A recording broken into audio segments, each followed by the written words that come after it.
Hi everyone, welcome and thank you for coming to my talk.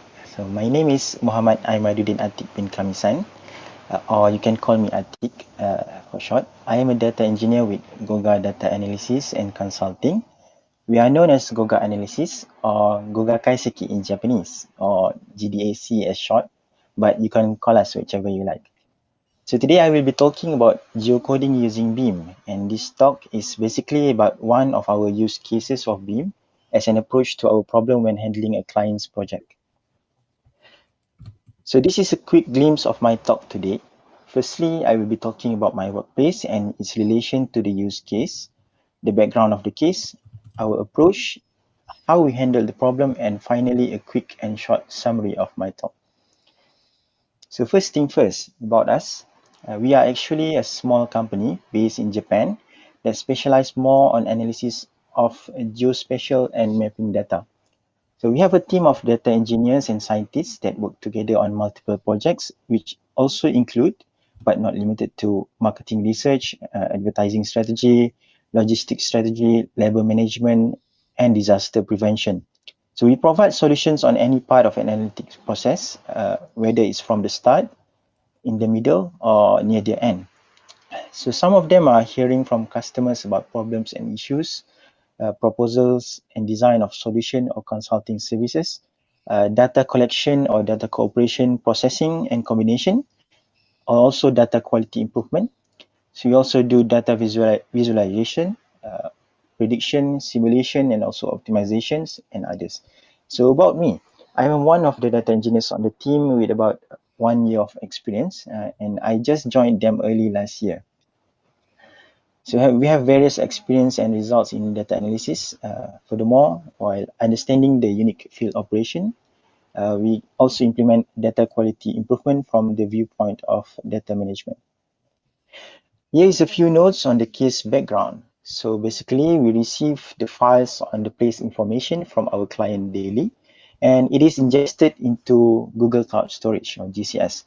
So the files actually comes from our client-owned server, which is actually outside of GCP, Google Cloud Platform.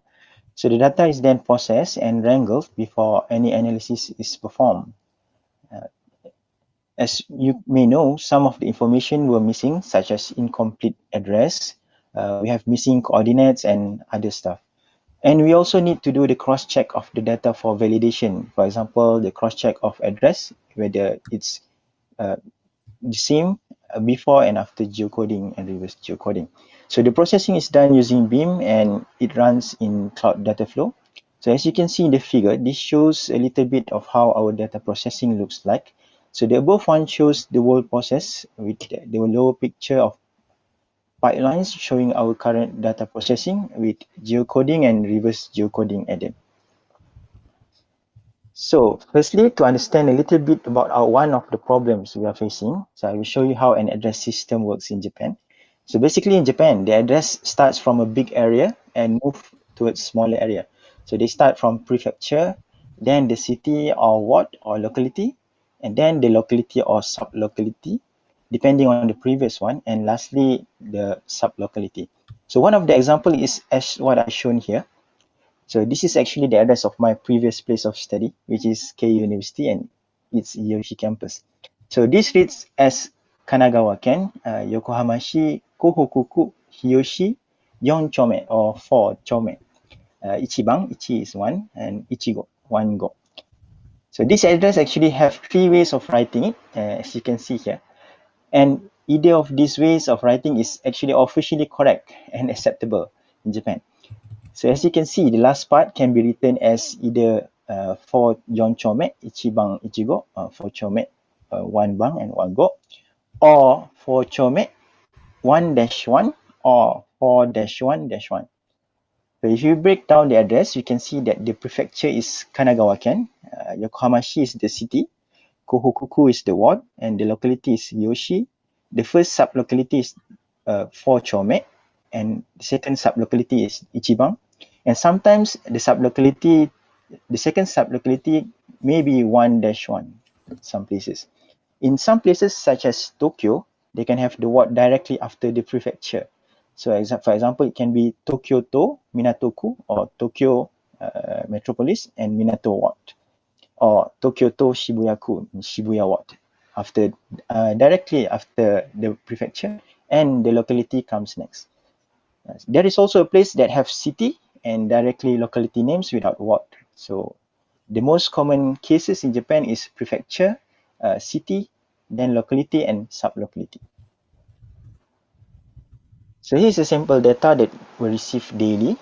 Because the same data is sent daily, this makes some of the data to also become redundant.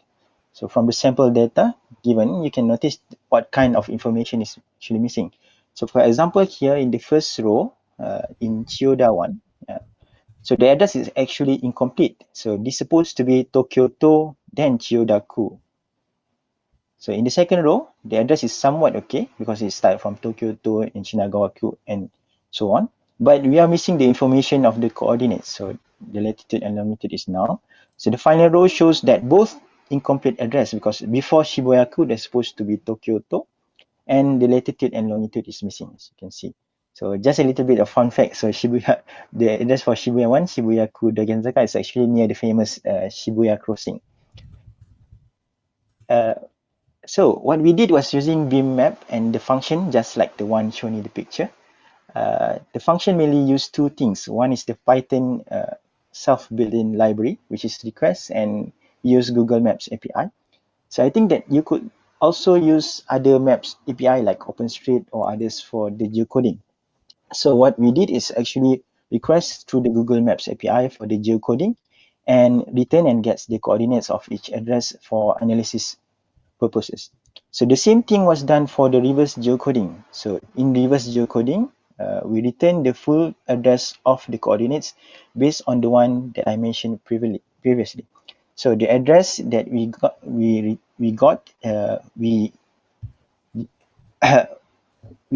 distribute them evenly between, for example, the prefecture, which one is the prefecture, which one is the city or ward, or which one is the locality and sublocality. So we got until the fourth sublocality in the database. So as a summary, what we did is two things basically. So firstly is the geocoding of data to find the missing coordinate value. So we return the latitude and longitude value. And we did a reverse geocoding to get the address back. This is done for the cross-check and data validation to make sure that the address after reverse geocoding, is it the same with before the geocoding or not? So this is done for data validation. So what actually impressed me the most with Beam is that it is fast and powerful enough to process millions of rows while doing filtering, and we give unique ID value. And also we can say that it literally surf the webs and search for missing data and return the value of latitude and longitude. And that's all from me. Thank you for listening.